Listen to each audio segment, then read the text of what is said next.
Diane in Denmark here. Easter is upon us and I've already made videos about how we celebrate Christmas here in Denmark, how we celebrate New Year here in Denmark. So here we go for the Easter video. And you know, there's going to be, you know, the usual lots of food and drink, Easter beer. Anyway, let me just move these things out the way. You may have seen about 2 weeks ago now, I think it was, I was over at Vibeka's house and we were making a very traditional Easter decoration here in Denmark, which is, well, whatever you want to call it, an Easter tree. You take some kind of spring branches and we decorate them with eggs and feathers, and you've seen this little Easter tree beside my sink. If you're following me on Instagram, you'll have seen the shiny sink picture with this. And hold on, here we are, okay, we'll just pop that there. And as usual in Denmark, we have the candles all year round, whether it is summer or winter. There's always a bit of hygge with the candles and you know, the usual things which I'm sure you have in your part of the world, some daffodils. Anyway, what I thought we'd talk about today is what we eat in Denmark at Easter time and how the Danes celebrate Easter. So first of all, the food. The food is always a huge part of Danish traditions. And if you saw my videos for Christmas and New Year, you will know a lot of the things it's the same all year round. We have the open sandwiches, you know, smørrebrød. And I'll just show you, this is the, hold on, this is the smørrebrød that we, the rye bread that we eat. Just in case you've never seen it. This is what we eat on a daily basis, you know, for our sandwiches, for taking to school or to work. And, you know, you can make a sandwich out of it, 2 pieces of it. Let me just pop that there. But generally the Danes, when we have some kind of special lunch, you take 1 piece and it's an open-faced sandwich.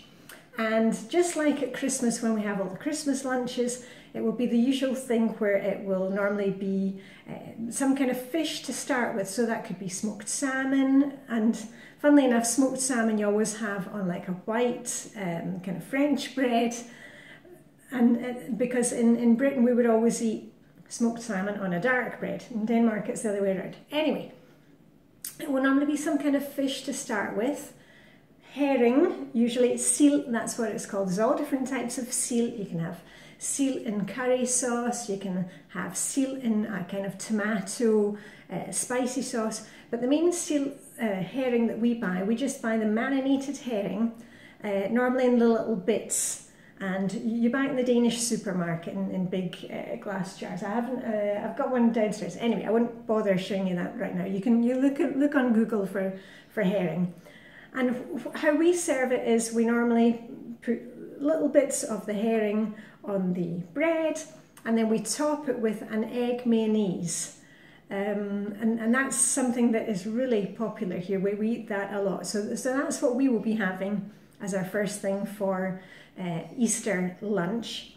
And then you will also, generally after that, if you're at some kind of fancy do, they will give you a different plate and cutlery once you've had the first fish course, because, you know, the herring is quite strong, so you probably want to change your eating irons, you know, your cutlery and your plate, and you'll be given a fresh plate, and then you take more bread and then you will put various toppings on it. It can be rolled pork, it can be hot liver patty with bacon and mushrooms. It can be a chicken salad. It could be a tuna salad. I mean, it can be a potato, a sliced potato with crispy onions and remoulade sauce. Anyway, you can go and Google all the different smørrebrød that you can get. But that's what we normally do for Easter lunch, that you'll have a lot of different courses, plus you have to wash it all down with something. And if you're not drinking, you know, soda or elderflower juice is really popular here, you probably will be having a beer. Now, not just any beer, because of course at Easter, just like at Christmas, the Danes have an Easter beer. So this is one from Tuborg, and it says kule kule on the side, which just means, you know, chicken noise. Anyway, let me just open this and show you.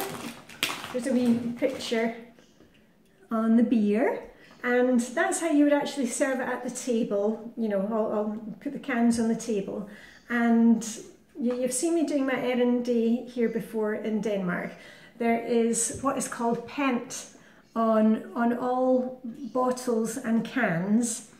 This one says pant 8, and you pay a deposit when you buy your beer from the supermarket. Don't throw your cans away if you're new here in Denmark. Don't throw your cans away, because you take them back to the supermarket and they go into the special machine, and it spits out a little receipt at the end, and you get your money back. So anyway, Easter beer, and the Easter beer is generally kind of more darker. Not quite an ale, but not a lager type. It's slightly darker. I would open one right now, but I think it's a bit early in the morning for that. And the other thing that you might be drinking along with your Easter beer, your påskebrygg, as it's called. And say påske is the word for Easter, and brygg just means to brew. So it's Easter brew. You might have a little glass with some snaps in it, but just be aware, you know, snaps at lunchtime, maybe one, but if you're new to snaps, do not drink more than that, because you will be asleep on the sofa by the end of the afternoon. Been there, done that, got the t-shirt. So I generally don't drink snaps anymore at lunchtime, because makes it a bit difficult for the washing up afterwards. So I normally just stick to the Easter beer, or as I said, elderflower juice is very popular in Denmark. And one of the other things, if you are new to Denmark and maybe find some strange things at the supermarket, you're not quite sure what they are, here's something that also is served a lot. Now, obviously, making this kind of thing yourself is always better, and homemade is always best. But cut yourself some slack. Remember, everything in moderation. Just because there's a big kind of event coming up, or you know, whether it's Easter, Christmas, or having a birthday party, you don't need to do all yourself. Okay, where we're too perfectionist about things. You know, shop bought sometimes is fine. So anyway, and this is just to show you. Now, these are called, as you can see, cheerleader, and this is also a very common Danish dish that you would have. You can have it in the evening as your main course, just, you know, Monday to Friday. It's little pastry cases, and in fact, in Danish shops you can even buy a special holder to kind of pick them up. What you would normally do with these is you buy them in a, like this from the supermarket, and then you heat them up in the oven. They only take, you know, 4 or 5 minutes. It's a pastry case, so you don't want to burn them. You're just reheating them, and the best way to do them is do them bottoms up. So there's the place where you put in the filling. When you're putting them in the oven, my Danish father-in-law always taught me to do it with the bottoms up in the air. Just a little tip for you. That way they don't get burnt, but they do get warmed through sufficiently.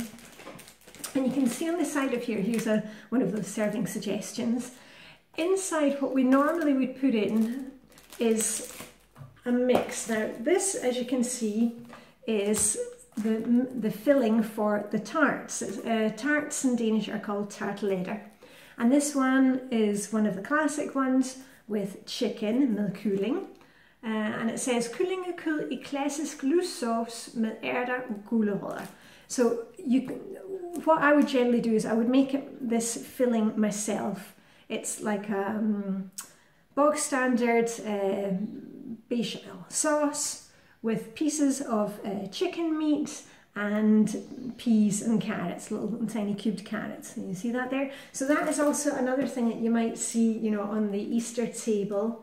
And a really good old-fashioned thing, tarteletter. We don't eat enough of them actually, so we're going to be eating them very soon.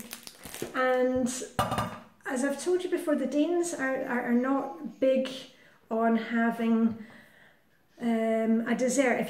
When you're having smørrebrød, this type of lunch, There generally will not be a dessert, but there will be something sweet to eat at the end.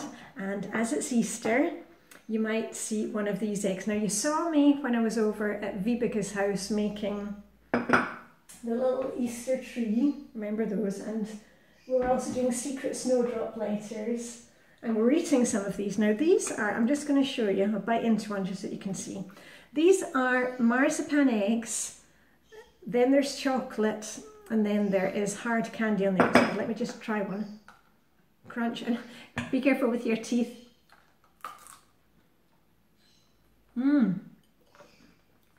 Okay.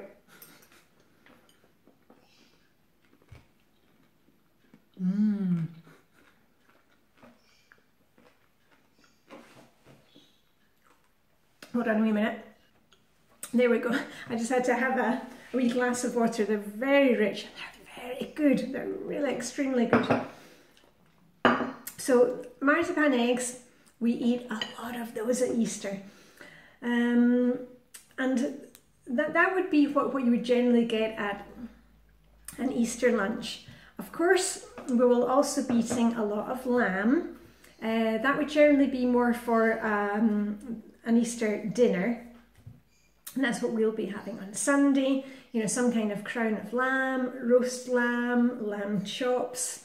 The Danes going for lamb, obviously, at Easter. So that's what we'll be eating. Now, here comes the thing about what happens at Easter. Thursday, what do you call it, Monday? Thursday, Good Friday, Easter Sunday and Easter Monday. Those are all days which are official holidays in Denmark, and everything will be closed. It's an even bigger holiday than Christmas in that the shops are closed for 4 days. So Wednesday is one of the biggest, the Wednesday before Easter is one of the biggest and the busiest shopping days in Denmark, because everybody is out buying Easter eggs, getting in the beer, you know, buying Easter decorations. So there's really a lot going on in Denmark on the Wednesday, but then Thursday and Friday and the Sunday and the Monday, all government offices will be closed. You know, the commune will be closed, libraries will be closed, you know, obviously all schools, creche, all those type of things will be closed. Many museums will be closed, buses and trains will be running to holiday service. So actually, if you're thinking of coming to Denmark for Easter, it's really one of, I would say, one of the worst times of the year to visit, because even, well, also weather-wise, you never know what it's going to be like. This morning we actually had a bit of snow, and we are coming up. There might be some rain and sleet this afternoon. So weather-wise, it's not always great. And also many restaurants and museums closed down for those 4 days. So really, you've got to be organised for Easter in Denmark. Interestingly enough, Sweden, it's business as normal on Thursday. They're closed on Friday, Sunday and Monday.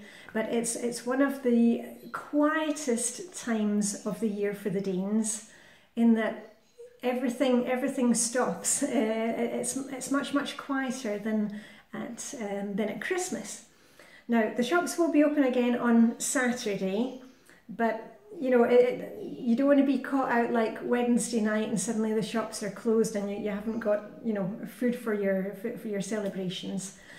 There are a few stores open, but very few. I mean, the Danes really take Easter seriously. So next up, what do the Danes do at Easter? Well, they don't really go to church. And I've said this before, the Danes are not big churchgoers. And yet the church and the state in Denmark are linked. You know, we have the ministry for the church. All Danes, we all pay church tax. It's a very tiny amount, but we all pay a church tax. You can opt out if you don't want to pay your church tax, but then you can't really expect to go along and get married or have your kids christened, or, you know.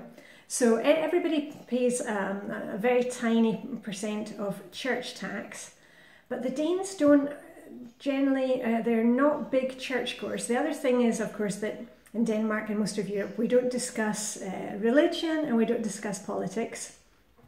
It's a very private thing, so never talk politics or religion with the Danes or the Brits for that matter. What was I going to say? I've lost the plot. Oh yeah, I was going to say about the church. So the church is financed from taxes, and the upkeep of the church is financed by taxes. So when there's a collection at the end of the church ceremony, it's never for, you know, the church roof or the heating, because that is paid for by the state from the tax that we all pay. So if there's any kind of collection, it's always to help some kind of charity or people in need. And the Danish church is the Protestant church. It's in fact, it's the same. It links directly to the Scottish Protestant church, you know, the Martin Luther branch. So it's not like the English Anglican church, it's a Protestant church, just like Church of Scotland, where I come from. It's exactly the same church. So the Danes don't go to a lot of Easter services, they don't go to church a lot in general, as opposed to at Christmas, when I told you, you know, you've got to get there half an hour before the church service starts, and they're bringing in extra chairs to put at the end of the pews, because Danes, if there's one time that the Danes go to church, it's on the 24th of December, but not at Easter. So what will the Danes be doing? Because, you know, they've got Thursday off, they've got Friday off, probably Saturday, Sunday and Monday, so that's 5 days. Well, most of them will be doing some type of DIY, you know, do it yourself. All the gardening stores and the DIY stores in IKEA, they are really busy on Wednesday, because everybody's out buying plants, and you know, we've just changed the clock, so you know, we're bringing out the garden furniture. And a lot of Danes have either an allotment garden, people who are living in the city centre of Copenhagen. Remember, there's about 1 million in over 1 million in the greater Copenhagen area. So Copenhagen is a big city. Very small apartments, but they often kind of move out when the summer months come, and they have an allotment garden where sometimes they can spend the night, or they have some type of summer house. The summer house could be on the other side of Denmark, it could be very close to them, or it could be in Sweden, like the one that we have. Well, we have a summer house, a summer cabin, a weekend cabin, which is on the other side of the bridge. You know, if you know the TV series The Bridge. We are half an hour from the bridge from where we live here in Copenhagen. And once we're on the bridge, it takes half an hour to get to our summer cabin, which is on the southernmost coast of Sweden. So for us, it takes us an hour to get there. So as I said, most Danes will be working in their garden, doing a spot of DIY. There will be away visiting family on the other side of Denmark, probably. And basically just getting ready for the spring. That's mainly what the Danes do at Easter. Not so much church services. And as I said, most things are closed, so they are not kind of going out and doing day trips and stuff like that. Most things in Denmark are closed. So anyway, let me just check. I had a wee list because there were so many things to cover today, but I think I got them all. Yeah. Anyway, if you have any questions, leave them down below. As I've said last couple of videos, the kids are off on holiday this week. The Danish kids' school's holiday, it starts in the run-up to Easter. They are off on Easter Monday, and then they're back to school. So my kids are at home at the moment. That's why I'm kind of posting a bit, not my usual schedule of videos this week. But anyway, I hope that's given you a little insight as to how we do Hygge Easter here in Denmark. Remember, get those candles going. If you can get some of those eggs, try those. And if you're really adventurous, maybe try some of the herring, especially the one topped with egg mayonnaise. That's my favourite. Anyway, I'm going to keep it short here now because I'm just coming up for 20 minutes. But anyway, Diane in Denmark wishing you a very god påske, as they say in Danish, god påske. And God in Danish means good, so it's god påske. And I shall see you soon. Live long and prosper. May the Danish sugar be with you, and bye for now.